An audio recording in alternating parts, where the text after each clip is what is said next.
निवांत बसा, काळजी करू नको. झालं? 7 जन्मांची लाभली पुण्यात, 7 जन्मांची लाभली पुण्यात, म्हणून झालो पालकीची भोई, म्हणून झालो पालकीची भोई. शांत माया मूर्ती पहाटे सारखी, शांत माया मूर्ती पहाटे सारखी, निघालो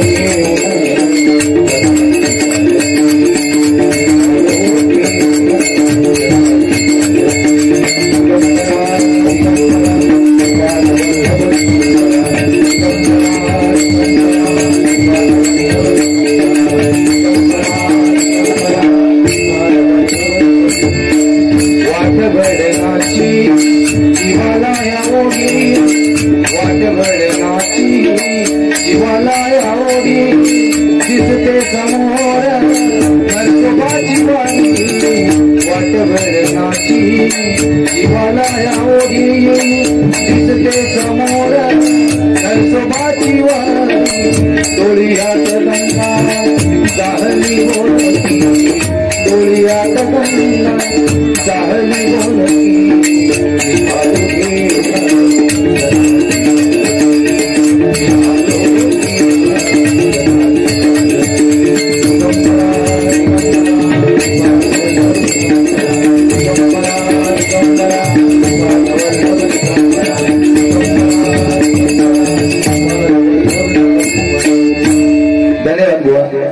अतिशय सुंदर सादरीकरण कदम बुवांनी केलेलं आहे.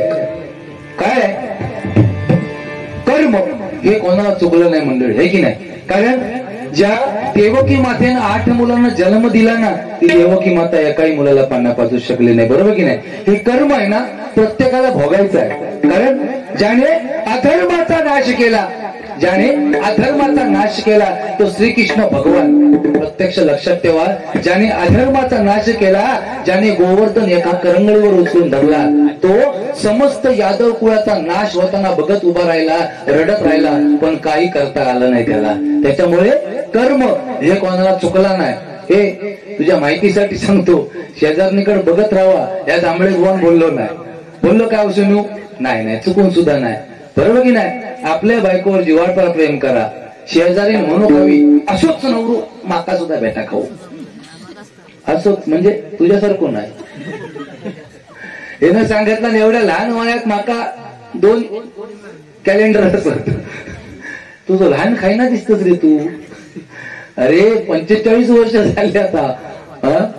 नाही पण तसं हुशार आहे ना. अरे त्या दिवशी घराकडे गेलं ह्याच्या, आणि जाताना बघताय तेव्हा अर्ध्या पांदीत गर्दी, म्हणून घुसलोय भुतूर, म्हटलं बघूया.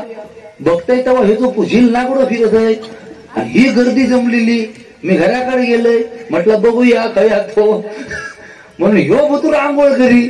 म्हटलं रे थांबल्या, अरे बघतच काय, अरे झील तिकडे नागडं फिरतात, गर्दी जमल्या, आणि तू भुतूर इथं साबणाला आंघोळ करत ठेवलं. यानं फक्त तेवढाच बघितला. अरे म्हणालो कदमात तो झील आणि नागडं फिरता म्हणजे काय, म्हणून यानं काय केलं, साबण लावलेलो तसोच टावेल वळला, घाचकन गुंडाळलं नाही गेलो.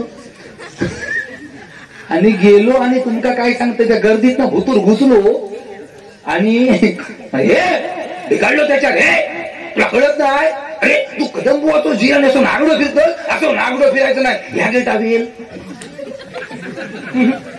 दिल्या बराबर. जी गर्दी जमली होती ना, काही ना काही पळाली. बाबा रे बाबा रे बाबा म्हणता होता त्या लई बरा होता, या नको जाग्यावर पळाली.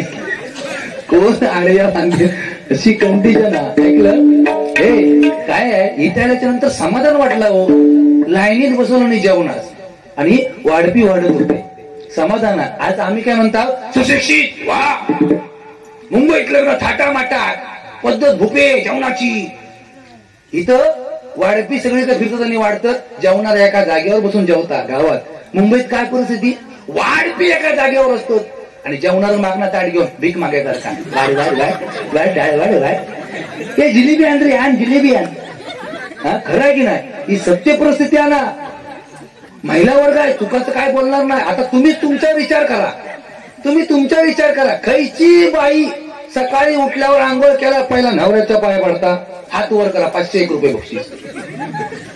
चॅलेंज, हात वर करा, 501. हा तू बाई तुझ्या माने रौदच बसली. अरे बायकोच्या पण लांबना पड. नाही ना, काळ बदलला ना. पूर्वीचा काळ होता आजोबा, दोघांची भांडण लागली की तिसरा धावत जायचा आणि बाजूच करता, हे भांडाव किती रे, काय झालं ते सांगा. आता काय राहिला नाही. आता दोघांचा भांडण लागला की हेनं पहिलं मोबाईल काढला की व्हिडिओ शूटिंग करू सुरुवात. तो मारांजेच मार खाव, त्याचा पडला नाही त्याचा. तुमचा काळ वेगळा होता, बरोबर की नाही. फाटलेली पॅन्ट शिवून घालून शाळेत जायत होते की नाही. आता धडशी पॅन्ट फाटून शाळेत जातो. काळ बदलला ना, बरोबर की नाही. काळ बदलला. आता बघा ना, पूर्वीचा काळ होता ढसढशीत कुंकू, आता कुंकू दिसता टिकलेरिले नवरे टिकलेरिले. कुंकू म्हणजे नवरा, आता टिकलेवर आला. खरी आंघोळीस गेली, काढला टिकली, पिंप सौभाग्यवती हो चिकाटलो नवरो पिंपा. कधी कधी मारता संडासात पडून वास खाऊन खाऊन. हा सत्य परिस्थिती, घाणेरडी परिस्थिती. अरे सत्य परिस्थिती आहे.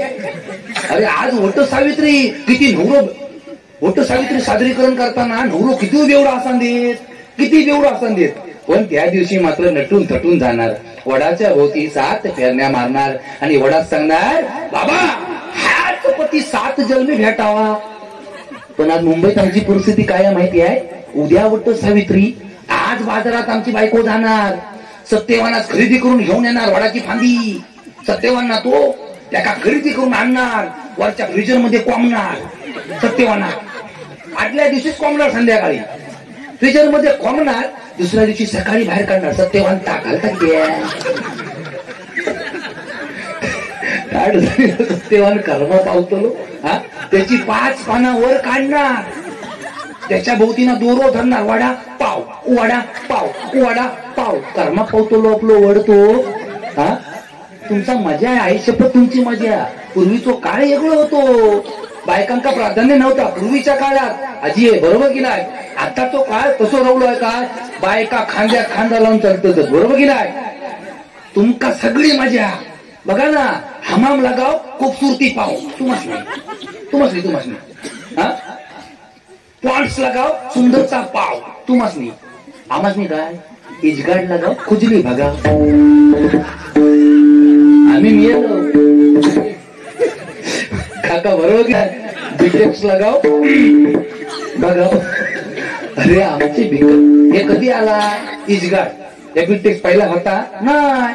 पहिला का एक पॅन हंगाळ, इकडून हवा भरली की तिकडून बाहेर फुल एअर कंडिशन. आता जीन्स पॅन्ट चढली नाही तरी घालतो. मग मला सांगा, मरायची वेळ आहे की नाही. हा आता 28ची ज्याची कंबर आहे तो 32ची पॅन्ट घालतात आणि वाढपूक समजा गेला अर्धी पॅन्ट खाली, त्यानं काय जेवायचं हो. नको म्हणाय डाळ तुझी, तू तिकडनं नको डाळच नको तुझी, काय अरे ही सत्य परिस्थिती आहे ना. त्याच्यामुळे काय नाही. आता पूर्वी वेगळा होता, 2-2 वर्ष 3-3 वर्ष तोंड बायकांची बघत नव्हते, बायको नवऱ्याचा बघित नव्हता तोंड, बरोबर की नाही. तरी पण पोरा होत होती. कशी म्हणजे पूर्वीचं काळच वेगळं होतं. हम दो हमारे 12 उंडा मांडा खाऊन ताट होता. शरीर यष्टी ताट होती. लक्षात ठेव. उंडा मांडा हम दो हमारे 12, नंतर हळूहळू हम दो हमारे 6. माझ्या वडिलांपर्यंत 4 जण भाव 2 बहिणी 6. त्याच्यानंतर पुढे आला हम दो हमारे 4. आता आम्ही काही चाललो हम दो हमारे 2. इथपर्यंत आमचा काळ आलेला आहे. आणि ह्याच्या पुढे विचार केला हम दो हमारा तळपा.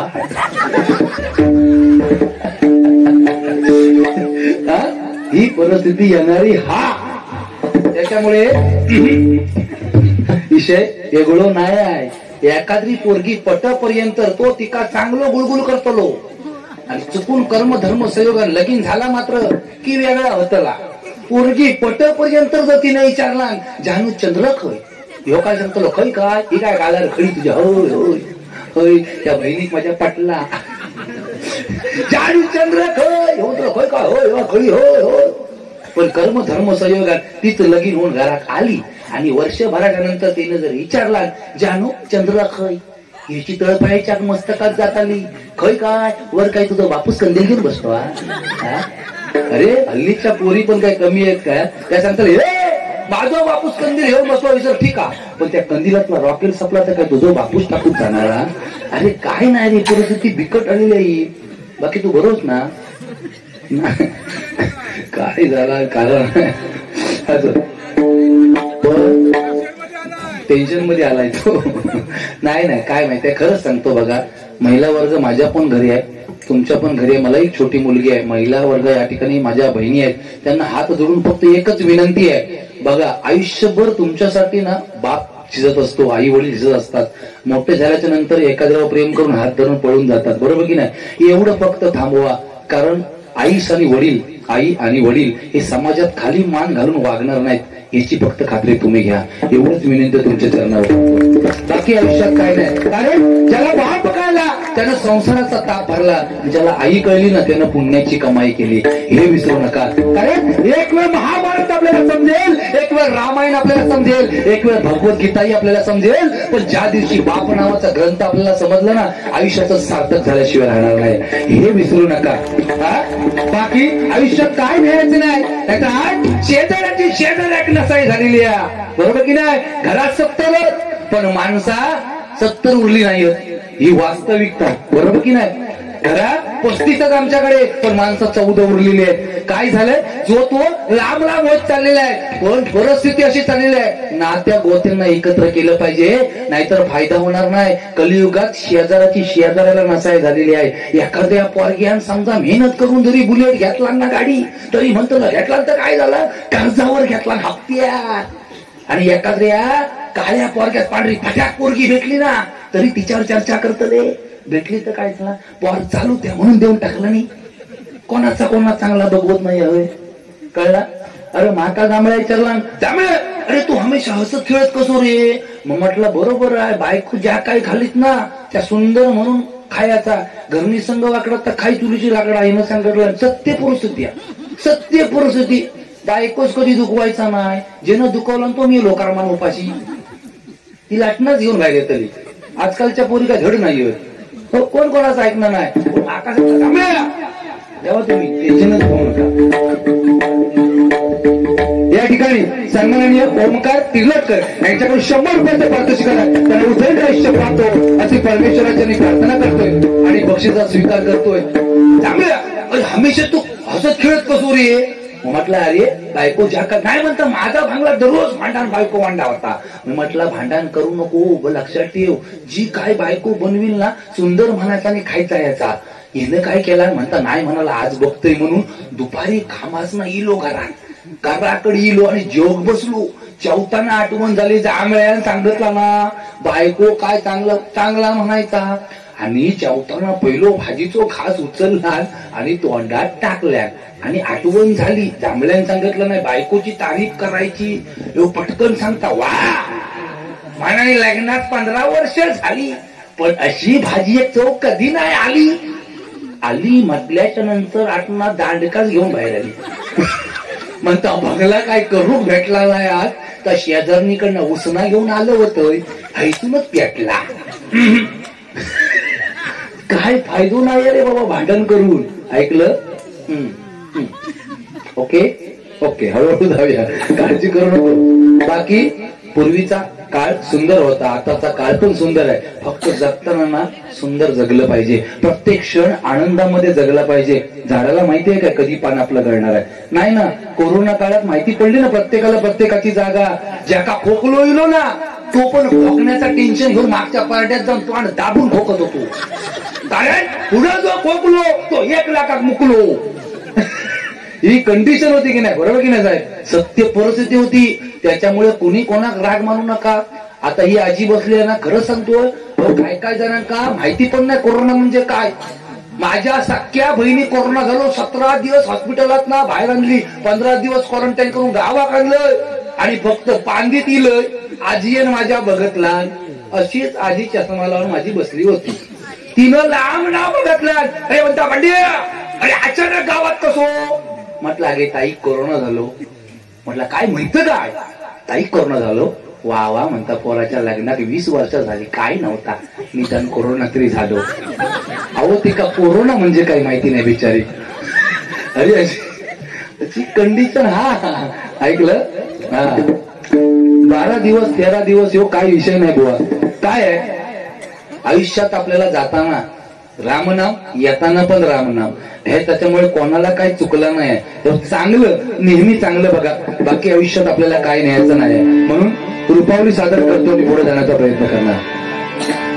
थोडस पक्वाचा आवाज द्या.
धन्यवाद.